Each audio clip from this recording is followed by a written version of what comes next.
Never thought I'd be telling this story, especially not out loud. But if I don't say something, I'm scared I'll start pretending it didn't happen. And it did. It happened. I promise you it did. When I moved into this building, the landlord told me it had character. Original crown molding, brass mailboxes, hardwood floors. But he never warned me about the empty apartment across from me. Okay, let me backtrack a little bit. It started 3 weeks after I moved in. When everything was quiet, I'd hear it. 3 slow knocks. Always 3. Not at my door. The knocking came from the apartment across the hall, 3B. But since it was vacant, I just assumed the landlord had someone in there working, getting it ready for a new tenant. And before you ask, yes, I did think it was odd to be working that late at night. But I'm a Black woman who minds her own business. But one night, I just couldn't take it anymore. The pounding, it was so loud, I couldn't get to sleep. So I got up, I opened my door, I looked across the hall, and the door to 3B was cracked open. I tiptoed over and peeked through the cracked door. No one was inside. Everything was still. No pounding, no workers, just silence.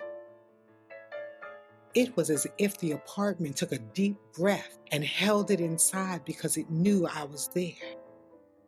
I stood there, staring into the dark. The girl in me whispered, "Don't you go in there." So I didn't. I politely turned around to go back inside my apartment to get back to minding my business. And that's when the door slammed shut behind me. But when I tell you I couldn't get back in my place fast enough, believe me, I locked every bolt and slept with the lights on. The next morning I told myself I was just tired, that I'd had one of those nightmares, the ones that seem so real when you wake up.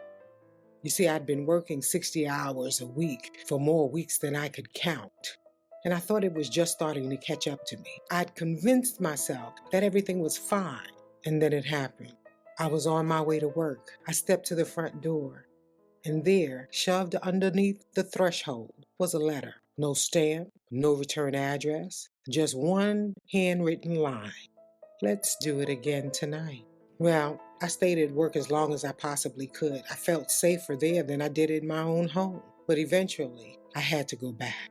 I sat on the couch staring at that door, and exactly at 3 a.m., it started. The knocking. Only this time, it was at my door. I yelled out from the couch, "You can keep right on knocking all you want, but you are not coming in." Whoever it was knew I was serious, and they started to walk away. I could hear their footsteps dragging back to apartment 3B. Now, I don't know what came over me. Don't know if it was morbid curiosity or if I needed to put a face to the knock, but I had to see who it was. So I opened the door, and there, in the doorway of that dark and empty apartment, was me. Not a reflection, not a trick, not a dream. It was me standing in silence with its head tilted, smiling back at me, looking crazy.